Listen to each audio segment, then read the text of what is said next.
All of my good days outweigh my bad days, and I won't complain. It is Wednesday morning, and I just want to share with you how quickly the butternut squash grows. Now, I'm going to insert the exact date, because I'll go back and look at my journal, and I can tell you the exact date that I sprinkled these seeds in here. And I can show you guys that it grows very, very fast. And in about another week, I'm going to start injecting these stems. Now, butternut squash is not as susceptible to the squash vine border moth laying its larvae or its eggs at the base of the soil, but it can happen. So we're going to do a preventative measure once they get just a little bit bigger. And remember, this is a vine type of squash. So I put these cages here together, and I will train them to go up and I did succession planting on the butternut squash so they all won't ripen at the same time. You can look here and you can see where I put a seed here, one here, one over there, and I think I got another one somewhere here. Maybe I didn't. Maybe I only planted 1, 2, 3 seeds here. And this right here is the basil that's coming up, and I'll put them where there's a lot of the basil coming up, and I'll put it where I want it to go. You can see right down in there. So I sprinkle some all in here. So the basil is going to camouflage the scent, as well as all of the beautiful marigolds, and everything was grown by seeds. And butternut squash, from my experience, has taught me that it can withstand the Texas heat. However, right on the top of here, I'm going to extend across the cages some shade cloth and then clip it to the elevated raised garden bed. So I will be bringing you updates and letting you see how it's doing. And I see some little bugs.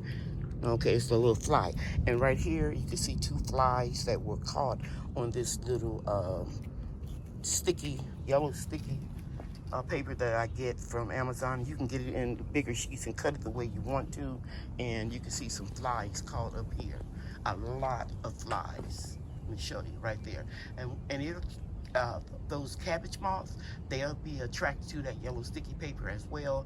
I've never had a bee to get stuck onto this yellow sticky paper, so don't worry about it attracting bees and killing your bees off. It doesn't happen. And here I have this little triple umbrella. I got it at Big Lots after the polar freeze when my gazebo collapsed because of all the snow. And these are real nice, and I just leave them out and put a bungee cord on it all year long. And I have another one in the area, so it's like 3 umbrellas. Let me go up higher so you can see up under there. You see those 1, 2, 3 circles, and it was around $200 at the time. I think I might have had a 15% off coupon, but they're real nice. And when it's real windy, I just let the umbrella down. Okay, so that gives me a lot of shade on the patio. Now.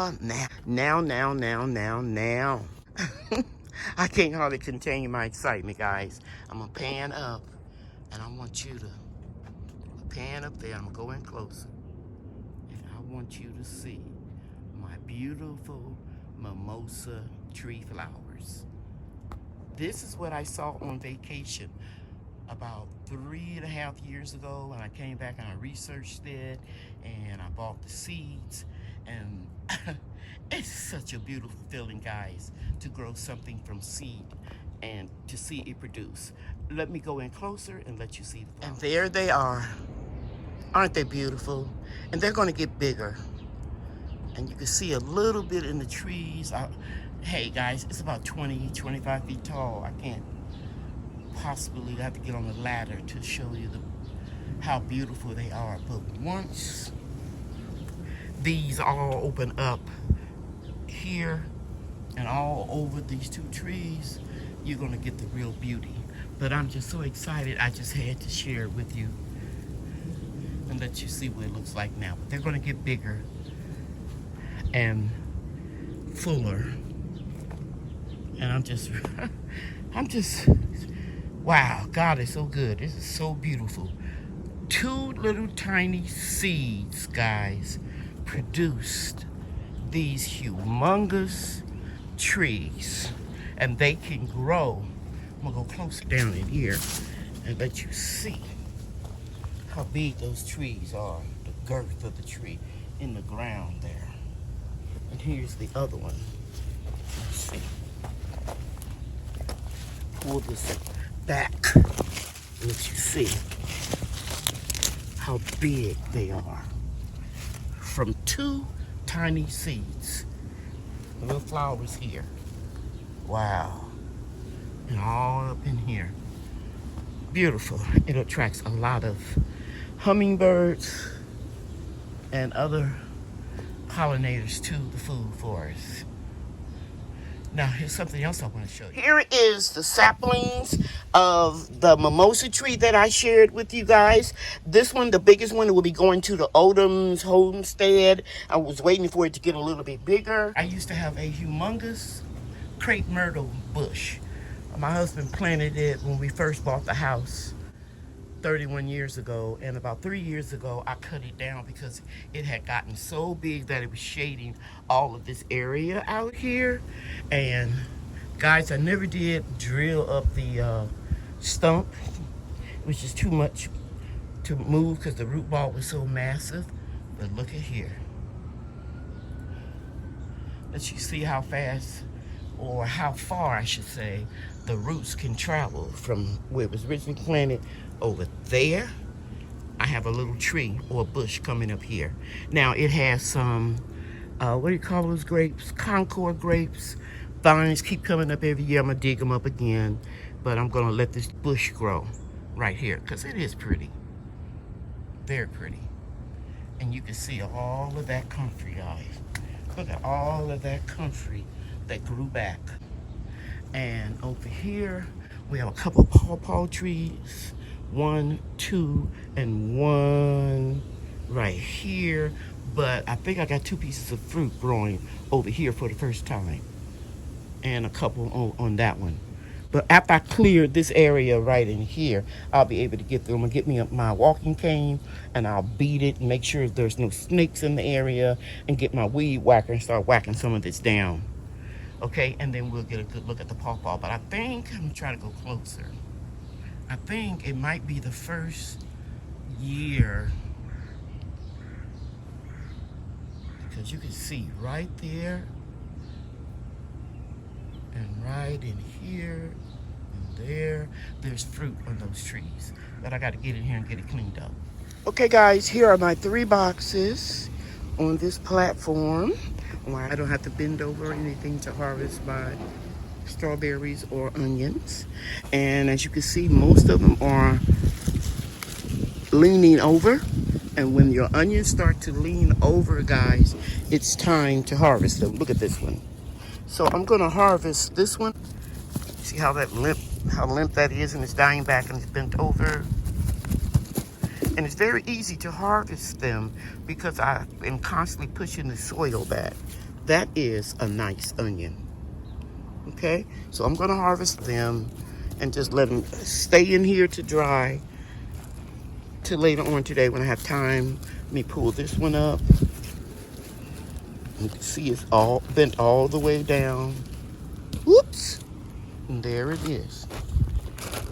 And just lay it right there. And I'll come back again. See how it's hanging down?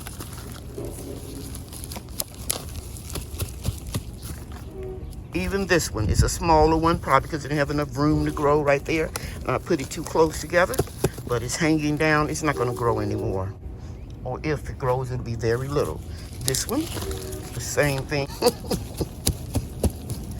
Now that's the biggest one I've got so far. That's pretty. Just let it lay there. This one is laying over. See it? So let's go ahead and pull it up. Look at those roots. Nice. Now, I can't digest raw onions. Makes my stomach upset. However, I can eat them caramelized or sauteed. So I have a video on how I do it. So I'm not going to repeat it again. I'll leave a link in the description box. And I caramelize them and then I can them. Pressure can. Because it is an alkaline food. And all alkaline foods, including meat, have to be pressure canned.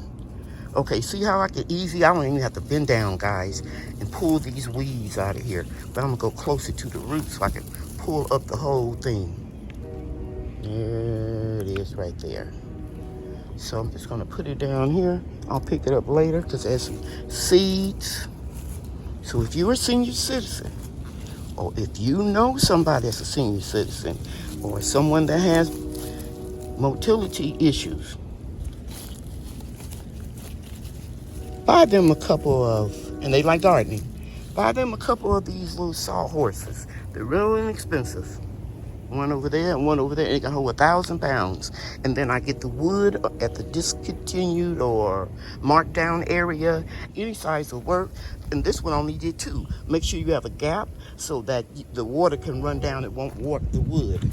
Okay, let's get this one while I'm over here. No, I'm gonna leave this one. See, it's standing up straight. I pinched the bloom out, so that means it can grow a little bit longer. But this red one, but this one right here has gone the course because it's hanging down. So let's pull that one up. This one right here is bending down. So let's take it. Nice size onion. These are short day onions. I get them from, what's the name of that nursery? It's a farm. It's an onion farm. I'll put the link in the description. This one is still standing kind of straight up. So I'll leave and let it grow a little bit longer, as well as this one and this one. But this one right here, you can see it's leaning. Let's pull it up. Small, but it'll be okay. This one's leaning. These are small. All the onions are not going to be super big. See this one right here? Leaning way over. And I'm just leaving them where they are, because what I will do is go back in and put potting soil where there's holes so that the strawberries can continue to grow.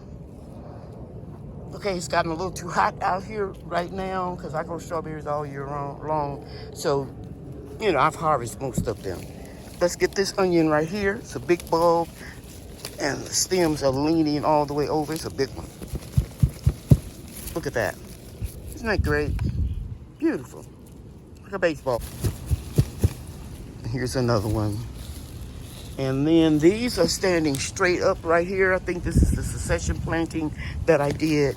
And this one is standing straight up. These are leaning. So let's pull them up.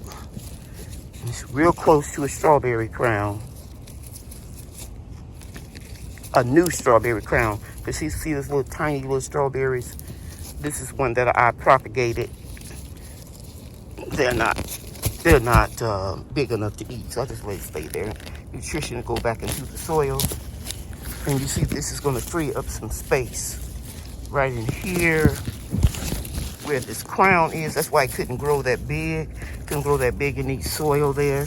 So I'm just going to push the strawberries back. I'm going to put these 2 right here so I'll know where I need to insert some soil. This one is standing up straight. And the reason why I plant the onions, because the onions are an excellent companion plant for strawberries. Keep slugs out of your strawberry bed. So I see some in here I'm going to have to pull up, and I'll do that off camera because I don't want to make the video too long. Here is my lavender. It's doing very well. I think I got English and German lavender, all grown from seeds. And these seeds were donated to me. And you see a little basil in the background. But eventually I would dehydrate it and this will multiply and I'll just grow lavender in this raised bed. and it smells so good. It's real windy here in North Texas, and so the aroma is just delicious. Hey guys, it's in the lower 90s now in North Texas, Mesquite, Texas, and so I have to come out twice a day and water plants that or trees or saplings that are in small containers because they'll get dehydrated really quick. Right here, what you're looking at is called jicama. It's a root crop. Some people call it the Mexican potato, but this is what I want to share with you. I started these plants in the center in the house in January. These I directly sowed, okay? They're growing faster than the ones that are stunted when I started in the house. So what did I learn? Because it's my first year growing it, I will always directly sow it outside. Here are a couple more elderberry saplings. Here's a cutting that I got from Juicing with Jay. It is a pomegranate, and it's doing well. And then all across here is my ginger that I'm growing for my teas and honeys. Ginger. And last but not least, that's my Cherylorganicff tree. A subscriber, anonymous subscriber gave to me, is doing well. And then I want to show you something. I had a taste for some green tomatoes. So I went in the greenhouse and I harvested these tomatoes from that beast of a plant called mushroom basket tomatoes. I've been growing it since last fall in the greenhouse. And I usually don't grow any tomatoes from June to September because it's so hot here in Texas. But this plant was so prolific that I took some cuttings and I'm going to go ahead and root them and try to keep them in the house. And then transfer them to the greenhouse in the fall of the year. It's just an experiment, but I will share with you the progress. Okay? All right. I hope you enjoyed this video. I certainly enjoy pointing these things out to you. And I hope you have a wonderful day and a wonderful gardening season. Remember, God loves you, and so do I. Bria and I are getting this order ready so that we can ship it. And we always take pride in our orders. Right, Bria? Yes. Okay. Bye, everybody. Bye. Thanks for watching.